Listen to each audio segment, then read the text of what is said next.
Hello everybody, welcome back to the channel, and as you can see, I've got the tie on, we've got the Top Hollow music going on in the background, and you know what that means. It means that it is time for some more Pokemon Sleep news. Now, this news looks a little bit unconventional from the typical Pokemon Sleep news screen, and that's because it's in the data mine, it's in the, well, it's not really data mine here, this is more just gathered information of what's available in the game. But some players encountered and caught Farfetch'd, and now we know what Farfetch'd can do, and a lot of players rejoice this day because it is a mono leek option, the first true mono leek. And that's kind of to my dismay. That's more my own personal opinions. I feel like leeks and mushrooms should have always been only ABB options, but they're making this change, and they're making this change now, so I just hope they don't do it with tails, because dear gosh, that'd be insane. But anyway, what can Farfetch'd do? Well, like I said, it's an ingredient specialist with leeks. That's pretty much the short and sweet of it. It can kind of do bean sausage as well. It's, as you can see, it ranks number 4 of the bean sausage producers. Now, this is assuming infinite inventory, so inventory may actually give it a bit more problems than other Pokemon in this game. So it's alright for sausages, but it is stupidly good for leeks. One of the biggest examples of what you might call power creep in the game, compared to Quaquaval. Now, this is a nearly, like, 40% plus or minus a couple, depending on how you run it through Rain on X, is the difference you're going to see between a mono leek Farfetch'd and a ABB Quaquaval, which previously was our best leek Pokemon in the game. So this seems like it should be the best leek option. And the only thing you should be hunting for if you want leeks. I would still honestly kind of advise against that, though. Just catch both if you need leeks, because this is a 16 pip option. 16 pip options are tremendously rare, and that's kind of why I wanted to make this video, is to discuss the concept of rarity, and why, even though this is a very, very powerful Pokemon, I advise to proceed with caution. If we look here at Pokemon Rarity, now this is a measurement of the Drowsy Power requirement. Drowsy Power requirement, for those of you that don't know, it's a very messy number, but it's the best number that we really have to gauge a Pokemon's rarity based off their direct stats, unless you actually run rarity calculations, which takes a really long time. So this is kind of the best figure that we have for a Pokemon's individual rarity, is their Drowsy Power requirement. As you can see here, the 3-star and the 4-star Farfetch'd is just about as rare as Mawile, and a little bit rarer than Mimikyu. So, ultimately, it's about the same rarity of Mimikyu. To give you a perception of roughly how rare that is, I've been a day 1 player. I've been playing through the entire game, and Mimikyu was added last October, about 8 months ago, like 7-8 months ago, and I looked to see on my account, I've encountered 18 of them total. Since the day Mimikyu was introduced, I've encountered 18 of them randomly, even when they've been boosted by, say, the Halloween event, or, well, I think it was just the Halloween event that boosted it. Oh, and the New Year's event boosted them as well. So, and both those events, I was at Old Gold Power Plant, where well, except for Halloween. Halloween I was at Greengrass, because that's where it was introduced. And then for Old Gold Power Plant, for the New Year's, I was at Old Gold Power Plant both weeks, getting really high strength, which should have optimized my chances of seeing Mimikyu the most. So, I've encountered 18 Mimikyu, and that's probably a bit on the highball end for many players. Farfetch'd is going to be a little bit rarer than that, and it's restricted to... I actually don't remember. Let's see. Which islands is it restricted to? I know it's on Old Gold, Cyan, and Greengrass. So, if you want to really hunt this guy, you're either going to Old Gold Power Plant, or you're hanging out at Cyan Beach, the second lowest island in the game, which may be kind of hurting your terms of, hurting you for Dream Shards, potentially, if you're farming for really high Snorlax strength. So there are a lot of considerations that go into if you want to give this guy a proper hunt. He's very expensive, not just on your biscuits, but also on the Drowsy Power that you're looking to give it. But on top of that, I think a lot of players are going to see this and be like, whoa, I need to hunt this thing, it's insane.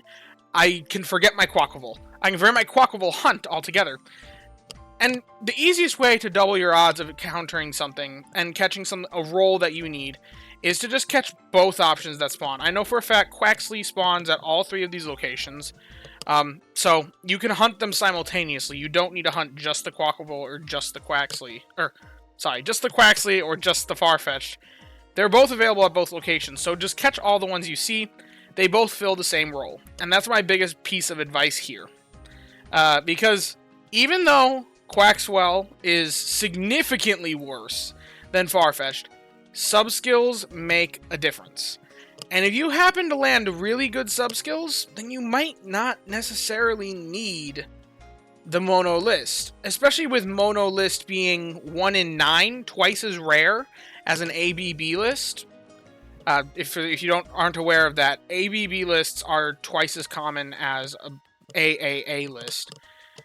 Given that this is more expensive and it has a rarer list, you may land the perfect sub-skills on it that make it that you don't need to ever hunt this, and you get supplemental soybeans in as well.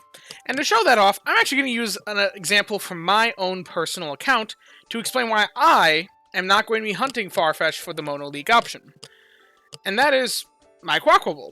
So I made this quick comparison here of the Quackable that I have on my account, and long-term followers of the channel will know what this guy's stats look like, or will at least have an idea of this Quackable's existence. And then I set up a comparison to find the arrangement of subskills and nature that on a Farfetch'd that gets as close as possible to the same productivity of leeks alone. Just ignoring the soybeans altogether. Ignoring the fact that soybeans are even produced as a bonus side product.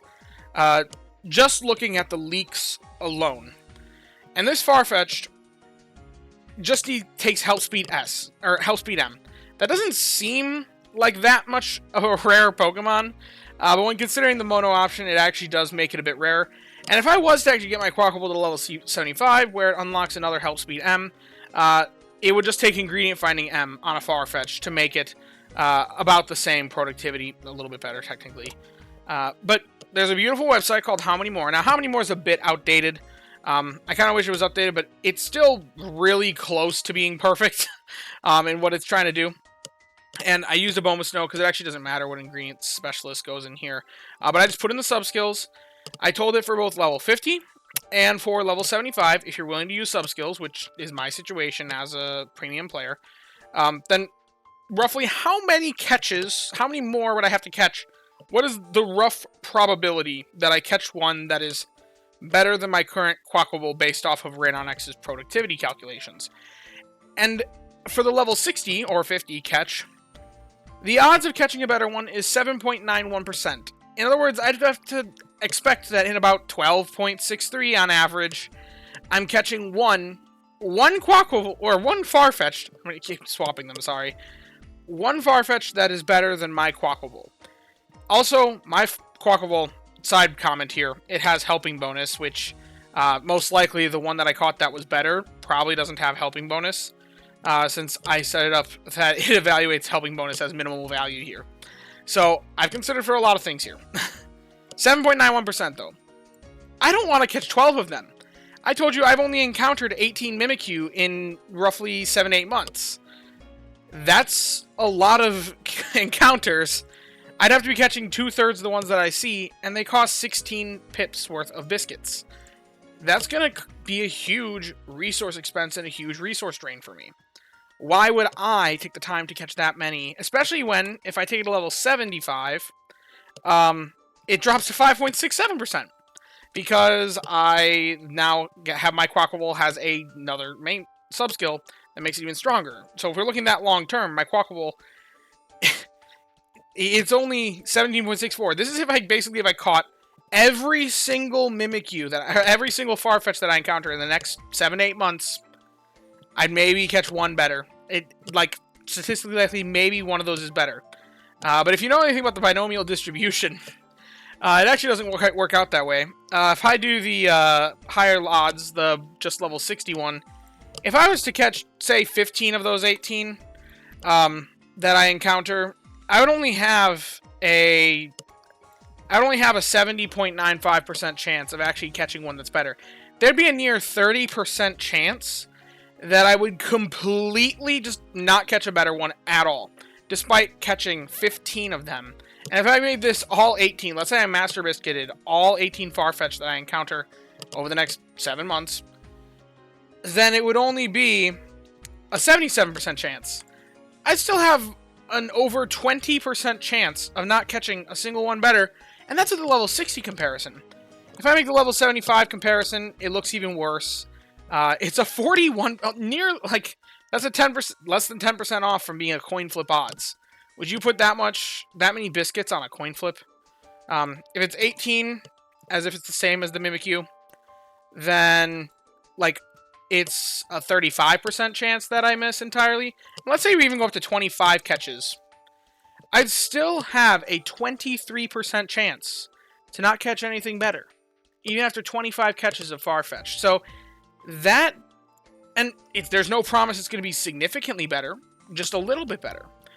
So I just wanted to show that as an idea of, yes, this is very powerful, but a lot of people have the Quackable that produces the leeks already. And if you already have that, please do not pivot. Spending time on hunts like this and biscuits on hunts like this prevents you from catching other things that can enhance your box even more. And I think it can, and I'm going to make another video talking about this later, but I think that 16 pip Pokemon and trying to hunt for them leads to burnout. Just because they're so resource intensive that it makes it that you don't catch anything else good. You don't catch anything good at all because you're spending all your resources on the 16 pip Pokemon when the 5 pip Pokemon alone are great.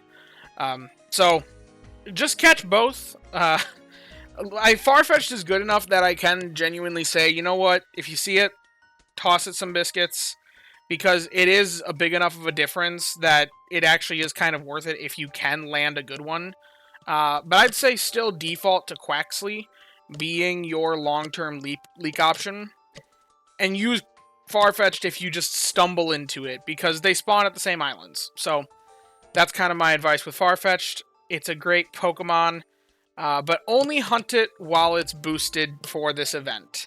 After this event, treat it almost like a legendary. Event locked is how I'd advise it. But yeah, if you have enjoyed the video and the news coverage, then be sure to leave a like and subscribe. Down in the description, I'll have a link to join the Discord. You can come join us, hang out, talk about all things Pokemon Sleep and the like. I've also got the join button. If you like what I'm doing here and want to show your financial support like that, then I've got the join button down below. I have no paid rewards for members, but I do give a huge thank you to all those that are willing to support me in that way. It goes a long way. And as always, I thank you all for watching and hope that you all have a wonderful day. Bye-bye now.